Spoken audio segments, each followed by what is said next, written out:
Hello, everyone. This is JJ Richa with Pismo Ventures, and I have with me Quan Nguyen today. I'm going to ask Quan to introduce himself in a little bit. I just realized he's got a stethoscope behind. What do you have behind you there, Quan? Oscilloscope. Yeah, that's pretty good. All right, I didn't see that earlier, but that's really cool. All right, so I'm going to make a little bit of an introduction, and I'll be back to you to introduce yourself. Sure. Just talking a little bit about what we're having today about the program. So we've been doing this for a few months, a live fireside chat with really movers and shakers. So Quan is definitely a mover and a shaker because he is a TCA member. He invests in startups, and also he has a firm, a law firm, specifically an IP law firm. So which we're going to talk about today. So that's the subject of our fireside chat today. So we're going to be on for about an hour. And if you have any questions, please get started and start asking your questions in the chat box that you have on YouTube. And we will answer your questions as soon as we can. So don't wait. Get started with those at your earliest convenience. If you have a question that we could not answer, what we will do is we will answer it via email. So you can email us at pvinfo@pismoventures.com, and then I will forward to Quan whatever information or questions that would be for him.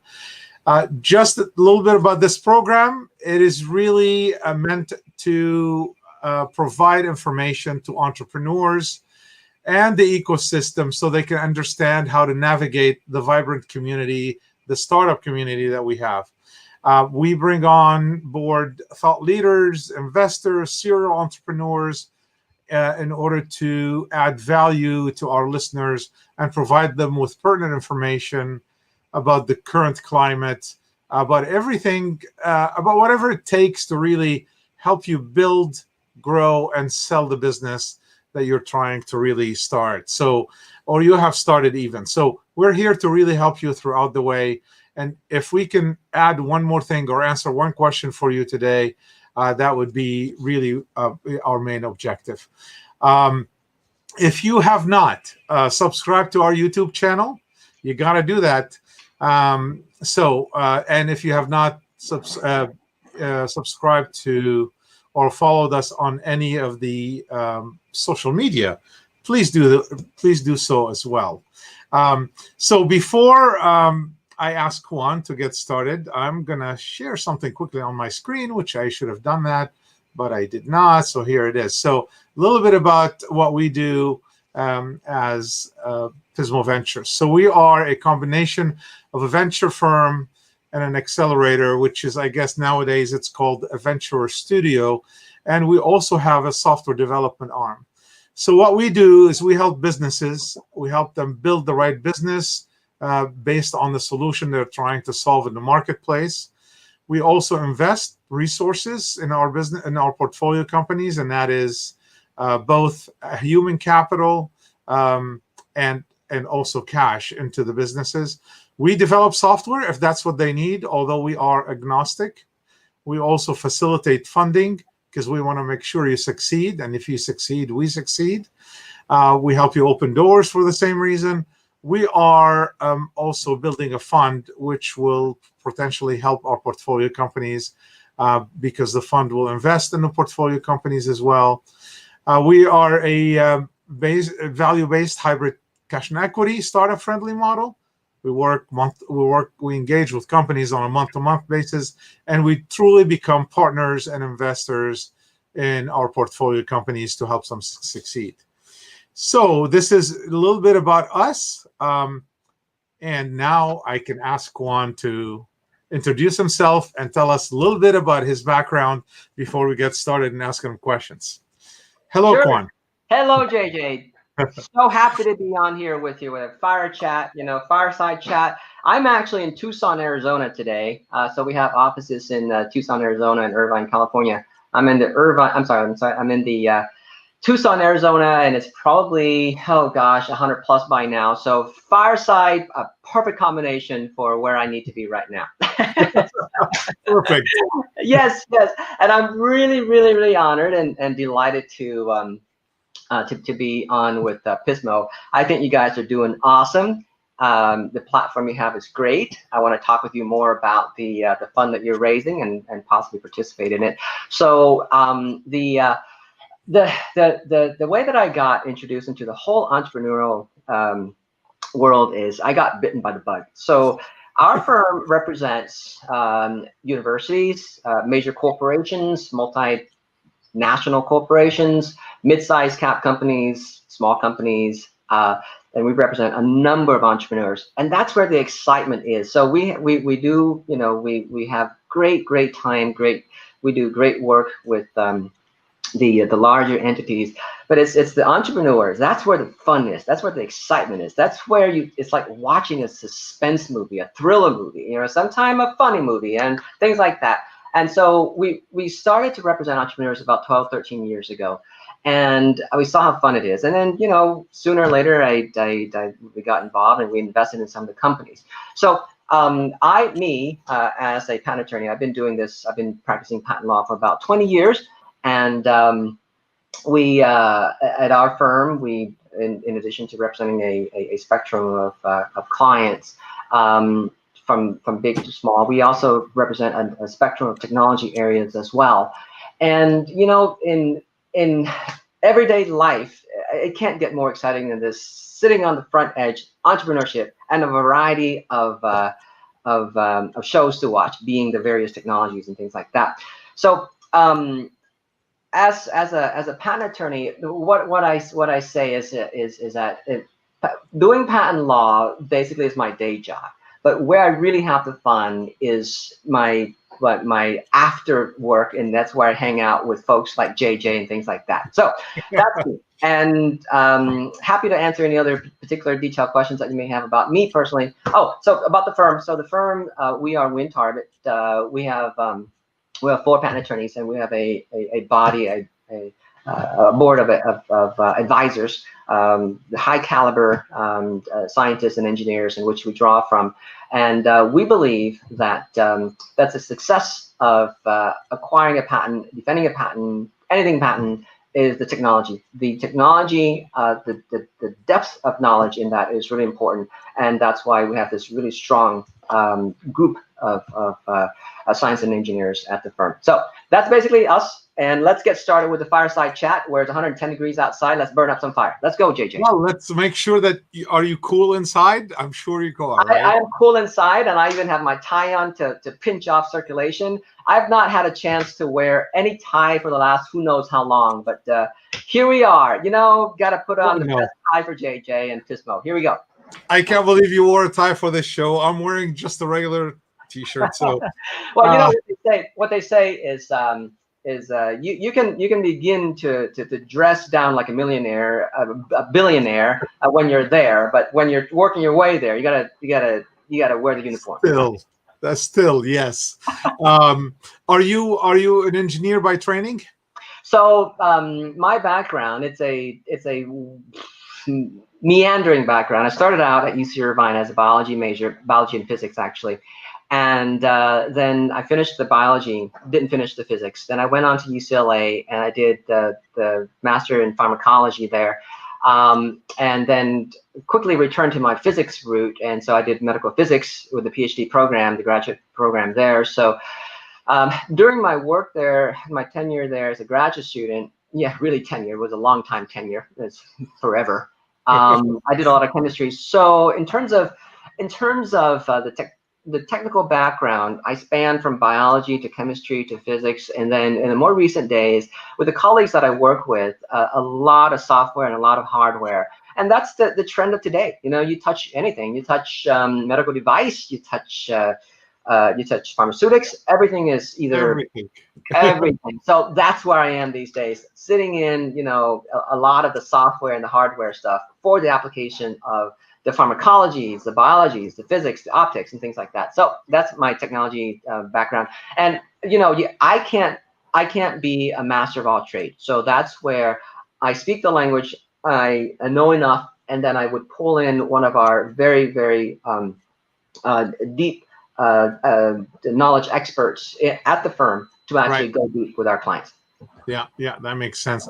Yeah. Before I ask you the first question, I forgot to tell the entrepreneurs and the listeners that the venture plan competition, startup competition, is really just less than 2 weeks away. So if you have not registered, if you have not signed up, if you have not applied, it's barely 2 weeks. So it's really 13 days. It ends on September 27th. I will put a link in the chat in a few minutes just to remind you if you want to sign up. But it's 2 weeks away. We have 120 investors, including Quan, and we have more than 42 VCs that are part of this competition. So please sign up if you have not. I know some people that are already online, they have signed up, but they have not finalized their application. So please do that too. All right. So Quan. Before the first question, so guys, for the audience, and I really wish I get to see you guys, because that's where I draw my energy. You know, I see you and I get engaged. I don't see you, so I'm gonna just pretend to see a sea of happy faces out there. So guys, the because I've been asking some of my contacts in the company that I know to sign up and to participate in this competition as well. The value proposition here, of course, the money is there. That's great. The value proposition is the contact, the warm introduction to, oh goodness gracious, a list of star-studded investors. And you know, and if you've been doing this long enough or see it, it's the contacts that matters. And this is where it happens. This is where rubber meets the road. So you guys sign up, apply, compete, because if you win, or in the process of winning, you'll catch the eyes of some of these very, very high-level investors that you want to have on your side. All right, just want to tell you guys. Yeah, no, thanks, Quan, because a lot of people ask me, oh, am I going to get a check? No, you're not going to get a check at the there, but the relationships you build, and which could potentially last for years, those are the important, and not really getting a check or maybe winning a prize. That's a very minor part of the whole thing, in my opinion. So thanks again. So all right, so first question for you, Quan. Yes. Why do investors conduct an IP due diligence prior to investing in a startup? So CYA. Yeah. Cut your ass. Yeah. Okay. Let's start with that. All right. Let's start with that. So you have the you have the angel investors who invest their own money, and then you have the venture investors who invest other people's money. Okay. So let's start with the CYA.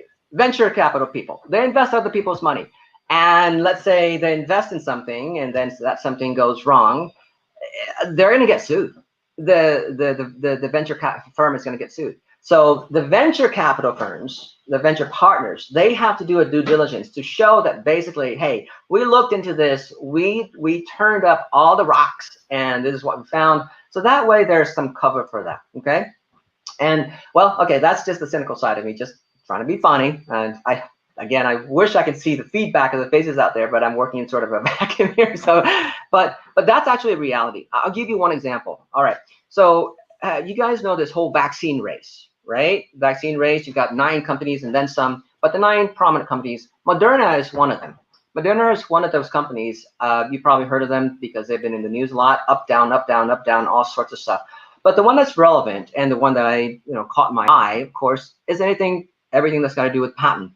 Moderna, when they file their patent applications, one of the things that they're supposed to do is to name the government agency that funded them, because there are rules, regulations, and requirements of that. Failure to do such have consequences, okay? And they failed to do that. And so when investors invested, one of the things that they should look for are those sort of things. When that news broke that Moderna failed to disclose governmental support in their patent applications, their stock dropped, lawsuits mounted, things like that. So, I think they're going to be okay. This is something that's repairable.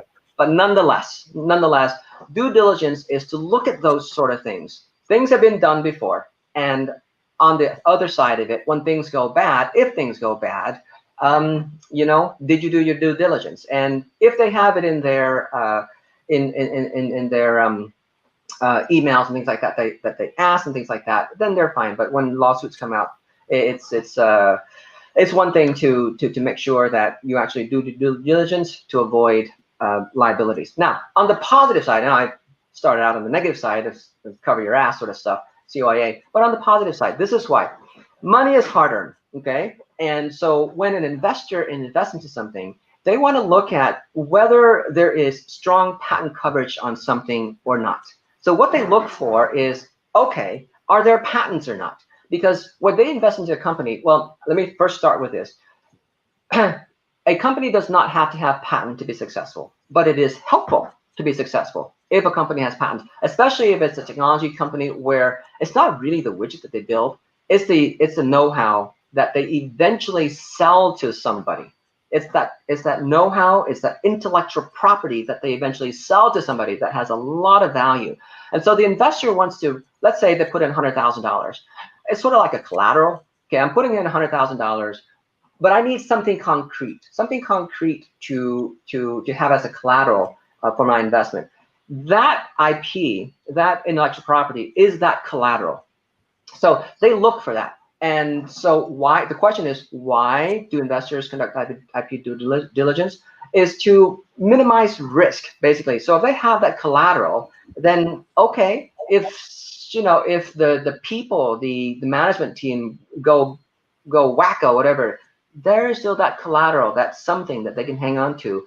If the company doesn't work out, there is still that IP that's worthwhile for them to sell it off to. If it goes bankrupt, they can auction it off to something to recover their money. So that's why they do IP due diligence, is to make sure there is something that the company has a value that can de-risk their investment money. Okay? Wow. That's okay. And it's a CYA at the end of the day, right? Yeah, you can look at in terms of me. If I invest into something, if I don't do a proper diligence and if I lose money, you bet my wife is going to be on my ass. It's a CYA for me. That's true. So we got already some questions ready for you. So I'm going to put up from a global compliance. I'm not sure if you have experience with foreign patents, but the question is, what issues should investors and founders be aware of regarding filing and maintaining patents in China? Okay, all right. So this is an evolving answer. If you asked me this, 15 years ago, the answer is, well, don't bother. It doesn't mean anything. It's a state-sponsored thing where the winning rates. Here's what it is. When you have a patent, it's a two-battle front. First, you got to get a patent, right? Once you get a patent, then you got to enforce a patent. So in China, getting a patent is hard. It is just hard. In fact, some of the other jurisdictions that we'll talk about about international filing, it's just hard to get a patent in China. Once you get a patent in China, what does it mean? Once you have a patent, it doesn't mean that you have an immediate protection. You have to go out and enforce, and you got to go find the bad guy, and then once you find the bad guy, you got to go get that bad guy. But the problem was in China is once you find the bad guy, the state protects them, and the whole court system is very much rigged against a foreigner. Then because they protect their people in China. And sometimes even not encourage, but sort of turn a blind eye to infringement. So it is hard. You spend $5 million on a litigation in China and you recover $100,000, that makes no business sense. Okay, having said that, historically how it was, okay?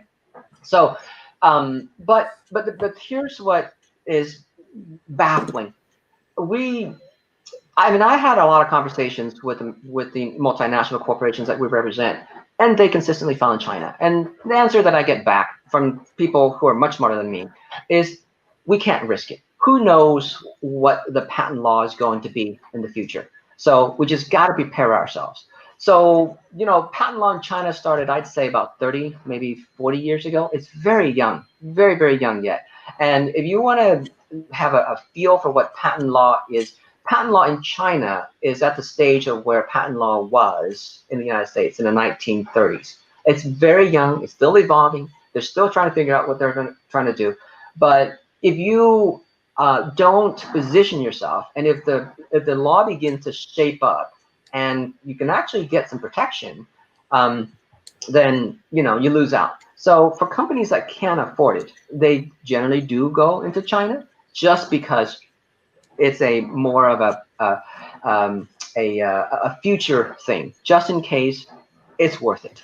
That's basically what it is all about for filing in China. Did I answer that question? I don't see the question anymore because I usually make sure. No, it's all good. I think okay. that's the right answer. It is, especially like sometimes I hear entrepreneurs going, "Can I just do crowdfunding?" And they post something somewhere, and then a few months later, it's already in China, and they're selling millions before somebody even starts to even make it. So, any comments on that? Yes. So things that are consumer products. So once upon a time, we represented this one product, and it was the #1 selling product on the Apple store, and we had a hard time. In fact, there's another product that came to mind that we represented. We just have a hard time stopping the copycats. As soon as you have a shutdown of one, another one pops up. It's like playing whack-a-mole, It's just endless, right? It's just endless. So when you enter into the consumer product side of things, you have to basically take that as part of the equation. Part of doing business, yeah. As part of doing business is that you're gonna have to whack these moles, play this whack-a-mole for a while. But now there is one small consolation, one small thing that you can do. The Amazon platform is the world's largest and probably going to be larger when this whole COVID thing is done. And Amazon does have this ability to shut down bad actors.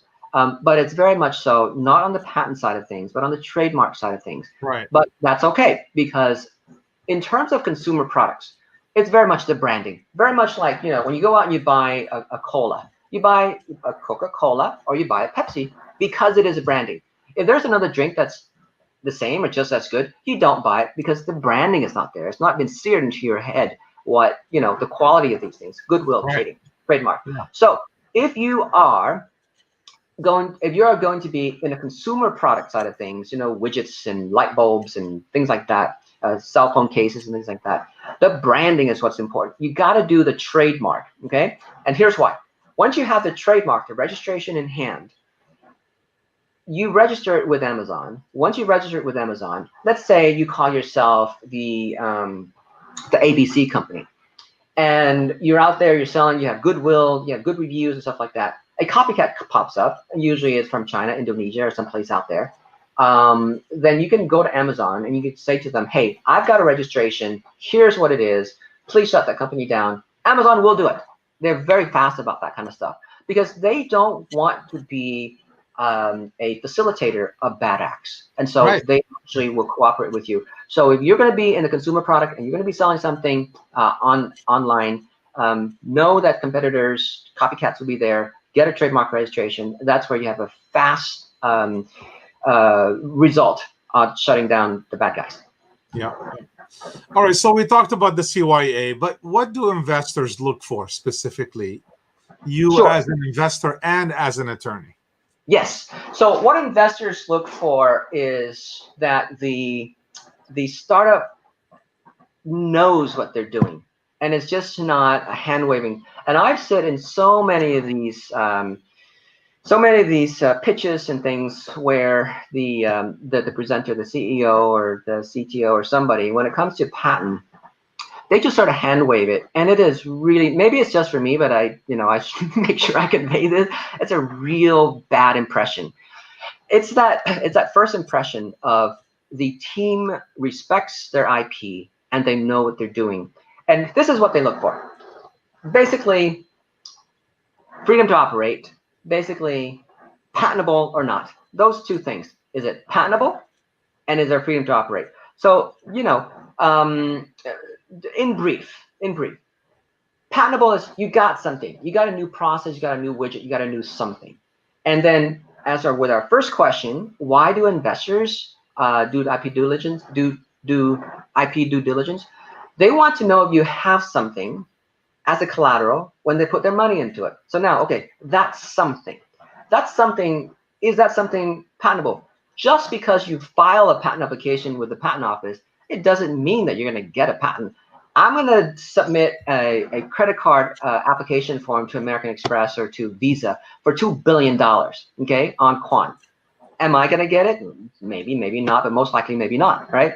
So the act of filing a patent application to the patent office doesn't mean that they're going to get it. So the IP due diligence, is it patentable? That thing is called a patentability analysis. They want to see a patentability analysis.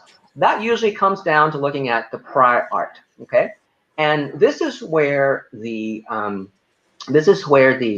entrepreneur can really shine and make a good impression by saying and being upfront about it. If they try to hide stuff, it'll surface and it's going to look really. It will surface. It will surface. Regardless if it's IP or anything, it will surface. It will surface, and it's going to look really bad, and anyway, it's all sorts of liabilities to go from there. But the two questions: is it patentable, and is there freedom to operate? So now I'll go into details about those two in a little bit. But patentable generally is, can you get a patent on this thing? And you look at the prior art. Is there freedom to operate? Meaning that whether you get a patent or not, who cares? When you make this thing, are you going to be infringing on a Johnson & Johnson? Are you going to be infringing on a Merck? Are you infringing on an NVIDIA and a Facebook? Because they've got patent on it. And when you do it, you're going to step on their toes. The question is that going to happen? So that's what the investors look for. Patentability, freedom to operate. So you're saying that really, when as an entrepreneur, as a startup going into a due diligence, you need to at least prove that you're not stepping on somebody else's, in addition to the fact that you have a potential your roadmap to basically get your patent. Right. And to impress them, this is the second part of the question. To impress them, you got to be forthright. Basically, you got to be forthright. Here are the prior art against. Let's talk about patentability. Okay. Here are the prior art things, possible roadblocks along the path of me getting a patent on my invention. But we have a plan to overcome this because lay it out. Yeah. That's honest, right? And it shows that the company is engaged. That's they may be wrong, but at least they have a plan, right? And hey, this, at the patent office, this happens to any patent attorney that you ask. You can you file two almost identical patent applications to the patent office. If it happens that one goes to examiner 1 and the other one goes to examiner number 2, you can have different treatments on them completely, because it really depends whether they got off on the wrong side of the bed that day, whether their childhood rearing was a certain way. It's very subjective. So what I'm saying is, right back to where you're saying, JJ, is it may be wrong, but who's to say that I'm right? But at least it is fact for us to discuss. Yep. All right. Just to remind everyone, please ask your questions in the chat, and we'll be happy to answer them. So, all right. I think you may have answered this question already, but why is the freedom to operate analysis is so important, you think? Yes. So it runs all along. Okay. So it starts out with this. It starts out with you making the product and people investing money into it. And then it turns out that if you're going to sell it, you can't. Because as soon as you begin to promote it and make it, and try to sell it, you get a cease and desist letter from somebody saying that, hey, sorry, you're infringing. What are you Yeah. going to do? You know, what are you going to do? So that sort of puts a damper on things. It is important because it is basically what the company is trying to do, to sell things. And if you can't sell things because you're stepping on somebody's patent or intellectual property, well, then you can't sell it, and then therefore, you know, the business is not viable. So that's why that's what the investors are really investing in. They're investing in you being understanding at least that portion. Okay. Yeah. Can we maybe talk a little bit about, you know, the cost associated with maybe starting a patent? And Yeah, absolutely. So let me yeah. just touch base. I'll get to doing the patent in a second, but let me just give some suggestions as to how to save money with freedom to operate analysis. So now, you know, a freedom to operate analysis can run tens and sometimes hundreds of thousands of dollars, and certainly an entrepreneur, a startup company is in no position to do that. So what you need is this. What you need is you need to do it yourself or learn how to do it yourself. And you can sit down with a patent attorney and he or she can walk you through it. And at least have something that is representative of something that looks like a freedom to operate, a working basis. And here's what it is. So freedom to operate analysis is an examination of patent claims. That is, patent claims that are still alive. Patents are usually 20 years. If you're looking at a patent that's been out for 30 years, well, you know, don't worry about that. Patent claims that are still alive. And you can talk to your patent attorney, they'll walk you through. But here's what it is. In determining whether you have freedom to operate, first thing you want to do is you want to go to Google Patents, okay? A free website, very easy to use. There are others as well, but Google, hey, you know, go to Google Patents, type in the keywords, a whole bunch of patents are going to show up for you, okay? Then what you do is you go to what is claimed is. You go to the enumeration or the listing of claims. That's where you are or you will not be infringing. Don't worry about the pictures. Don't worry about anything else. Just look at what's claimed, the language there. And the language is you have your product has to match every single one of those terms that are being called out by the claim. If you can find one term in that claim that you don't have that term or that component or that feature, you're not infringing. So go through that exercise on your own, because you can hire an attorney to do it, but it's very costly. And I'll tell you why it's costly, because it's, again, CYA. The attorney has to spend the time to do this, because if they release, hey, you're in the clear and you're in the green, and it turns out that it wasn't because the attorney didn't spend the time, well, you know, the attorney's going to get sued. So that's why time is a factor here. And if you, the entrepreneur, can spend the time to really dig into this, to make sure that all the terms are there or are not there, and then create a chart and say, this patent here, this claim one here, all the terms are this. I don't have this term, therefore I don't infringe. As simple as that. Find one term where your product does not meet that term from the claim, you don't infringe. And then you just go to your Google Patents, you save yourself a heck of a lot of money. So that's the freedom to operate, how to save money on freedom to operate. That's amazing. That's a great advice. I've never heard anybody put it that way. Thanks, Quan. That's amazing. So simple. Save money there. Okay. Otherwise, you can pay through the nose, or you can hire your patent attorney to say, hey man, I've got a budget of $2,000. Can you just get me started? Put something together that is a preliminary, something that looks like looks like a freedom to operate chart. Don't do this whole full blown out write up or anything like that. Do a chart, do a claims chart. The key word is claims chart. Get the attorney to do that for you. Claims chart. Cap it out at 2,000, whatever it is. You guys work it out. But it is representative of looking like a freedom to operate. So now let's migrate over to JJ's original question. Patents. How much do they cost? Okay. So when you file patent applications, there are various types of patent applications that you file: provisional, non-provisional, international, PCT, design, blah, blah, blah. But let me just start out with a typical one, okay? There's the provisional, and then there's a non-provisional. And incidentally, this is how the patent office languageology works. It's really interesting, and I'm beginning to apply some of that in my life because it's actually pretty neat.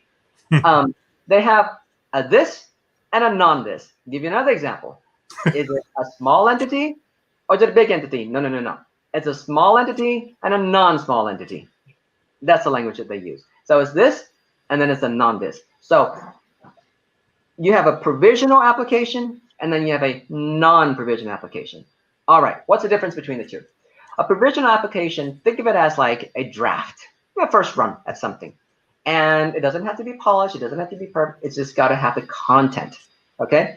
And then with a provisional application, you have 1 year. You have 1 year to convert it to a non-provisional application. Okay, so why bother filing non-provisional application at all? Well, if the end of the 1 year, if you don't convert it to a non-provisional application, you lose all your rights altogether. So this is how it works. People usually start out with filing a provisional application to save money, and I'll tell you why in a second. They give it a year and then convert to a non-provisional. Why the 1 year? Two big reasons. Number one, when you first start out with a seed of an idea, you file an application on it, but like night follows day. The next morning, the next week, the next few months, you wake up, when you go talk to people, it's going to morph, it's going to change, and it's going to improve. And then your original filing doesn't cover that aspect, that improvement anymore. So why get locked in with a non-provisional at the beginning when you're still going to morph, you're still going to change, you're still going to improve? Because if you file a non-provisional with the official at the beginning and you're going to get a patent, well, your patent goes this way, your technology goes that way. They don't overlap, they don't cover each other, okay? So you start out with a provisional, and you put in as many ideas as you can, as many language as you can to have variety, coverage, embodiments as you can. And then you work on improving it. You go make it, you do prototype, and also, like night follows day, when you make a prototype, you will have improvement because you don't know how the darn thing works and how you can perfect it and optimize it until you make the darn thing. Okay. The second reason why people file provisional first is money. Filing a provisional application, it varies. It goes anywhere from $1,500 to $3,000, $4,000 or something like that. It usually runs about half, 50% of the non-provisional application. Why? Because number one, in provisional application, you don't need claims to begin with. So you can write layman language, the normal English language. The claims is what takes up a lot of time and money for a law firm to complete. Two, the drawings and things like that. Well, you can have hand drawings, photographs, things like that to submit as a provisional application. Because in a non-provisional application, most of the time you're going to have professional drawings done, and it's computer drawings and so on and so forth, and that costs money. So it's cheaper to file a provisional application to lock down the date, okay? Because it's important nowadays. It's important to be first to file. It used to be some time ago when you first conceive and you mail something yourself and you notarize it, and none of that applies anymore. It's now first to file. So you want to file it to plant your flag at the patent office. I was here with this invention on this date with this content. All right. So now you're protected, and you can go out and you can talk to people for a cheaper price. 50% usually, 50% of what it is for non-provisional. But now, at the time of 1 year anniversary, before that even, about 3 months leading up to it, you got to talk about converting it to a non-provisional application, because if you don't, and if you've been out there yakking about this, you compromise yourself. So you want to convert it to a non-provisional. That's where you come in with the formal computer drawings, claims, et cetera, et cetera, et cetera. And that usually runs about 5,000 plus, sometimes 7, sometimes 10. It really depends on the technology area that you're in. If you're talking about widgets, $5,000, $7,000 ish. If you're talking about biotech, heavy biotech inventions, it runs about $8,000 to $12,000, and then software runs about up there as well. Software is a little bit more tricky to get, and that's why the time spent is more difficult. So to answer JJ's question about cost, Provisional runs about 50%, and non-provisional is, for mechanical is different, for biotech is different. Mechanical runs about 5. Biotech, software, chemical, things like that runs, and software, optics, they run about 8, around hovering there. Does that answer your question? Wow, that's a great answer, because you went into a lot of details. I could tell you, I was told, and you just said it differently. I was told that the claims are important in the provisional, and you just said that the claims are not that important, which is interesting. Okay. Yeah. So then, first of all, if you can do claims, do them, because they're the guideline of everything that you do. But what is important? First of all, let me say this: the patent office does not even look at your provisional application. It sits there. You file it, it sits there. Nobody looks at it. It'll never see the light of day. The reason that it sits there is so you can plant your flag. What is looked at is the non-provision application, and you can tell by money. It all has to do with money. When you file a provision application, the government filing fees is about $100. They can't afford to pay workers to look at a patent application for a filing fee of $100 at the patent office. When you file a non-provision application at the patent office, the government filing fees is on the average of $800. Now you're talking. Now they've got the money. Now they got somebody to look at it. And even with that, they're on a quota system. But in any case, so what is important in a provisional to save money is to have the inventors write out things in its gory details as much as possible, how the invention works. Okay. So this question comes up a lot. Well, I was told that I should be very vague about this, because if I'm too specific, then I lose my rights. It's too narrow. Well, I was told that I should be very specific about this. So, well, what to do? Do I be very specific, or do I be very vague? And, well, why not both? And in fact, the way to do it is both. You have to do both.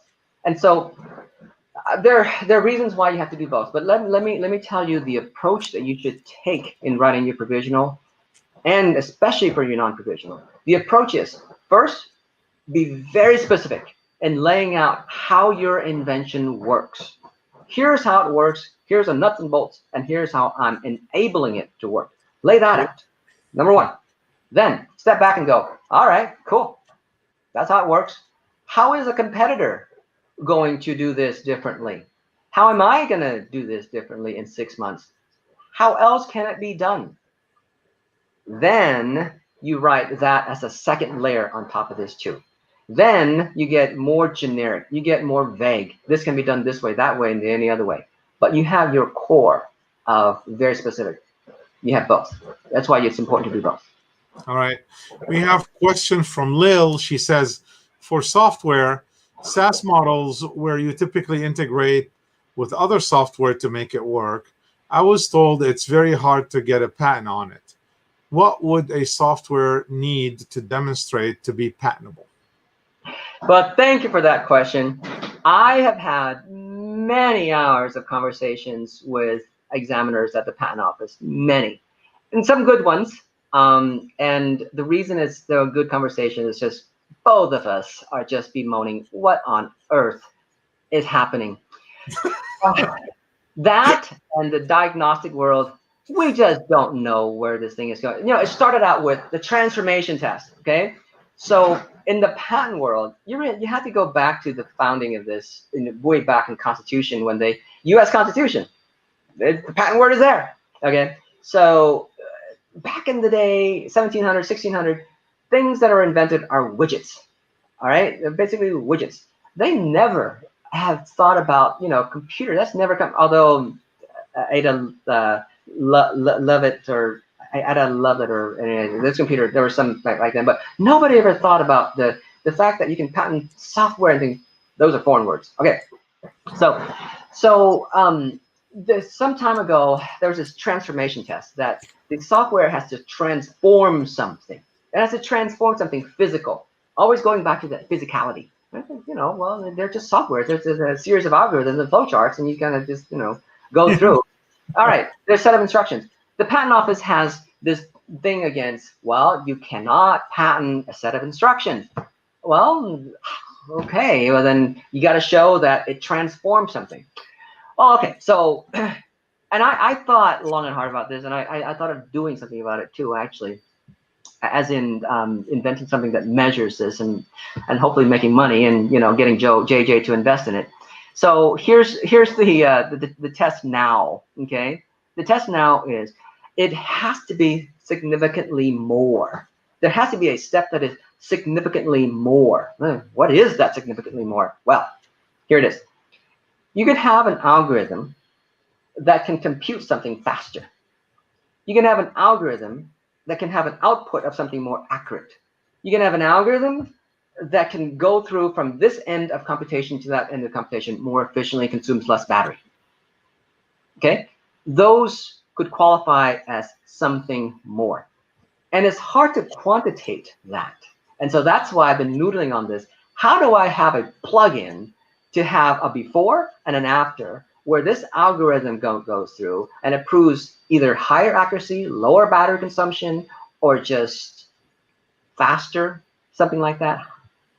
So that's still a transformation because it's transforming something. Well, you can have a calculation of, let's say, your normal calculator, okay? You hit in 5 plus 7. Okay, 12. All right. So you can get it in something of a nanosecond for that. But if you have an algorithm that actually put it into sub-nanosecond, that's faster. Is it transforming anything? I don't know. But that would it's battery. Oh, yeah, battery. Yeah, battery. Then you can begin to say that there is a physical transformation of something, right? Right, because you're actually making it faster, but also taking less battery, maybe less electricity, right? Maybe whatever. So that's kind of what you're saying when it comes to the transformation piece. Right. So now going back to the question from our audience, the SaaS. Okay, a lot of times it's a plugin, and this is your opportunity for patentability. Is plugins. You look at interface. Whenever you have interface, there will be some sort of a challenge, some sort of incompatibility. All right, and you will have to invent something that makes it compatible, and that's where you make your argument.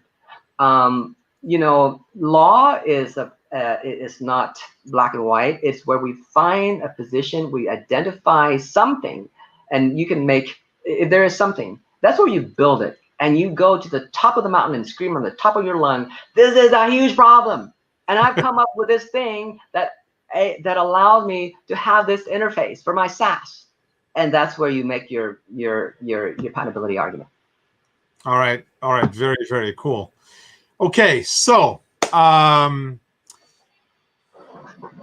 talked a little bit about China, but I think it's important to talk about international patents. Do you think they are required for entrepreneurs at a startup stage? Okay, so my quick answer is selectively yes, and this is why. Many entrepreneurs have the exit plan of getting bought up by a major player. It's very few entrepreneurs, very few companies that start with the vision of having a legacy down to their grandchildren and build a whole company from ground up, manufacturing everything. That's just rare, okay? So then with the majority of the situation, when you are getting bought by a major player, it depends on the industry that you're in. If it's IBM-ish, if it's NVIDIA-ish, those companies, when they buy your company, they want to have rights not just the United States. They want to have rights all over Europe, in Africa, in Asia, in South America, and everywhere, because it gives them the ability to enforce it over there and increase their profit margin because they have patent protection there. So patent is very timeline driven. There's only a limited amount of time in which you can qualify to file for international patent applications. They're called PCTs. There are other things, Paris Convention, but we won't mention those. We won't discuss those. So there's the PCT, Patent Cooperation Treaty. It's a treaty across the world. where the countries agree that if you file in your native state, whether it be the US, because we're in the US, you file in the US, then you have 1 year to then file this thing called a PCT application, in which you can then have another 1.5 years, in which you can elect the member countries to participate in. Member countries, if you pick the EU, European Union, there are some 40 countries that you can eventually go into. But the good thing about that is that it's one centralized place. You can pick Canada, you can pick South America, you can pick so on and so forth. Okay, so the answer is yes. You should go. You should reserve some cash for international filings, and especially if you're in a technology area that is sensitive to that, where the buyer looks to that as value, as a premium. Because when they buy your company, they can pay X dollar if you only have patent protection in the US, but they'll pay X dollar plus a premium if you have jurisdictions outside where they can pursue and capture an even larger market. So why is it selected? Because in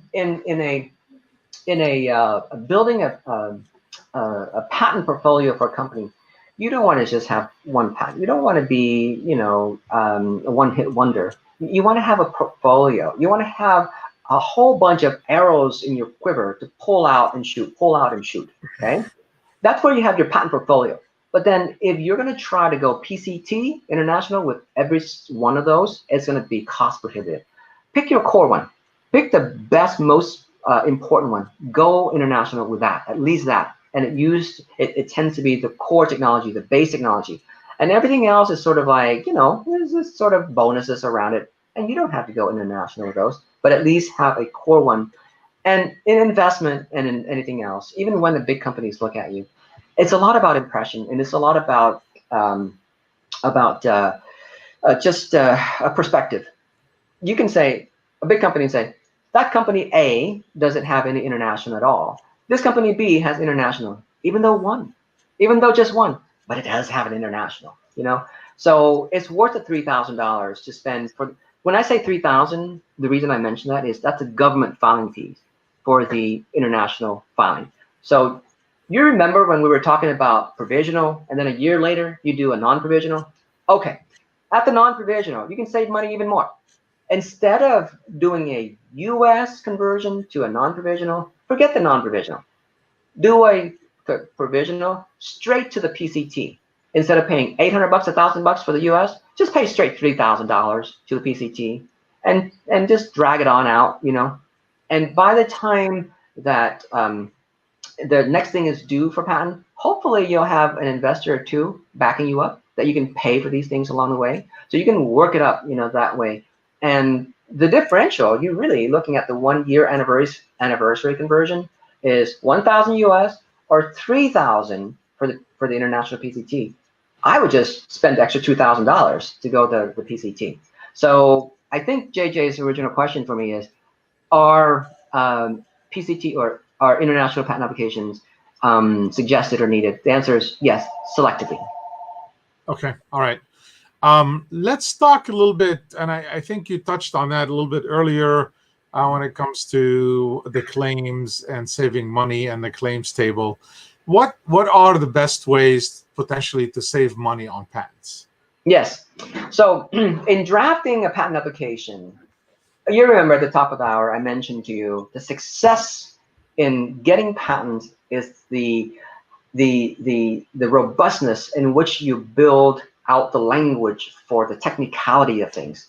Very geeky, very nerdy, very scientific, very engineering wise.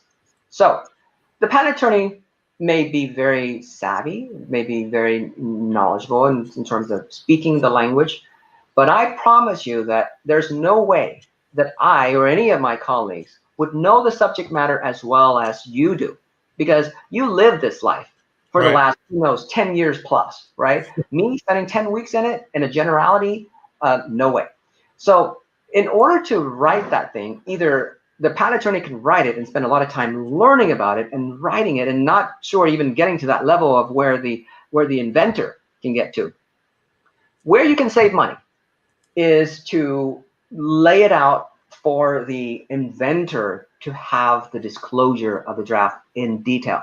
And you can do it this way. Okay, have it this format. Answer 3 or 4 questions, and this is the format that will address what is needed in building a robust patent application. Number 1, answer this question: what is the industry problem that you're trying to solve? Why do you exist? What is the industry problem? You exist to solve this industry problem, whatever it is. Okay, right? 1 line, 2 lines, briefly.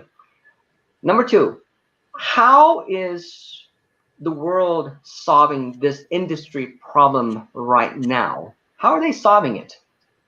Then you lay it out. So now you have a good background of how the world is solving this. Now, these next two questions are key to patentability. How is your invention better to solve this problem compared to the world way of doing it right now? And that's when they write all sorts of things. And sometimes, they'd say, well, yeah, mine is just better because it's it just is, or it's cheaper, and so on and so forth. But unfortunately, price and economics has nothing to do with patentability. They say it's cheaper to make and it's easier to make, but unfortunately, none of that matters. This is the clincher. Number 4. What particular feature or step that allows for your invention to be better? That's where you get to the meat of it. That's the secret sauce. That's the hook. There's something special of that secret sauce, that feature that you do to allow you to be better. So, and question 3 was, how are you better? That's more of a functional answer. Functionally, I'm better because function, but that doesn't count for patentability. Patentability, you remember when we talk about the patent office always looking for some widget thing, something concrete. This is where rubber meets the road. Is you got this particular feature that is so concrete that allows for your invention to be better in those ways that you described. So you have to save money. Have the inventor answer those 4 questions. Then take it to your patent attorney. The patent attorney, depending on the budget that you have, can work with that, flush it out. That's where you save money, because that's where the bulk of the time is, for the provisional at least. That's very interesting, because you know what? Every entrepreneur I meet, I ask them these 4 questions anyways, from a business standpoint, because they apply 100%, regardless if it's for the patent or for if their startup is really trying to solve something that's unique, the unicorn maybe. And I always ask them your second question, because I think it's important. How is it being done today? Because a lot of people come up at TCA to you and I and to the group, and they tell us how they're so much better solving something, but they never tell us how it's being done today, because we don't know every industry. They have to tell us how it's being solved today. So that's really great. Okay, so we're almost at the end. There's a couple of really quick questions here. Let's, if you could fire them up. Here's William. He says, is there a patent process that covers the entire EU? Yes, absolutely. It's called the EU. So there you go. It's actually called EPO. It's called the EPO. Okay. So when you file in Europe, you file with the EPO, European Patent Office, and that office has jurisdiction over some 40 countries or so. And once that jurisdiction, once that body, authorized body, approves and allows the patent, then you can then pick countries amongst those 40. And I've been saying 40. I think it's 40, but you can pick countries amongst those the member countries of the EU to validate. In other words, first you file with the EPO, and then they will evaluate for the entire region. Once they approve it, then you can go, okay, I want France, I want Britain, I want Spain, I don't want Luxembourg, blah, blah, blah, blah. And each one of those countries will charge a fee. So okay. Yes, there's that process. All right. And Ang has a question. He says, how hard is it to patent AI or blockchain technology for a global entertainment platform? Yeah, so it is hard in general in the software space because of this whole, this whole transformation, this whole significantly better. Now, with AI, there comes an additional layer of complication. Is sometimes artificial intelligence invent their own inventions, and as a black box, we have no idea how they do it, but it just does. And so then you can't really show the patent office what the nuts and bolts are, what the secret sauce is that this AI had come about with some sort of algorithm that allows it for doing what it does. So with AI, that's the added challenge, is that you don't necessarily have an algorithm that defines your invention, but you have this AI in general that you put in, and then you take out the result, and in between as a black box. So there are challenges there, but it's done. And we've done it. We've gotten AI patents issued. It's hard. How's that?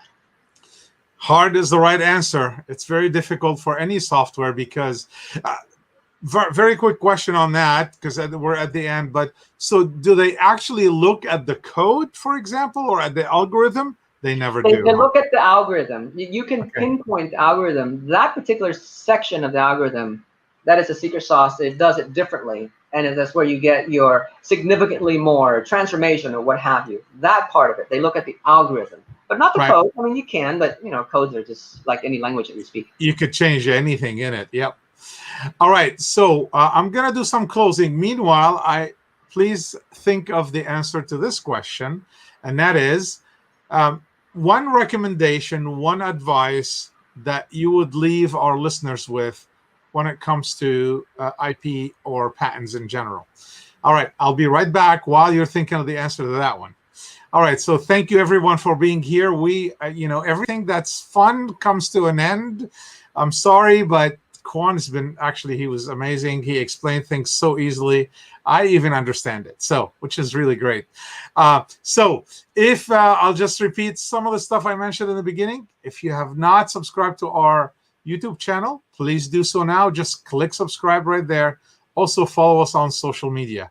The recording for this will be available by tomorrow morning on YouTube, so you can share it with your friends, with your colleagues, with anybody. Like I said, Quan made it so easy to understand, which is really great.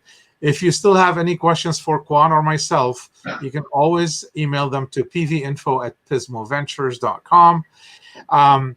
And if you have not registered or applied for the competition, we're 13 days away. Please do so. It is, you can go to ventureplancompetition.com, ventureplancompetition.com, or you can go to pismoventures.com and there's a link to it from there.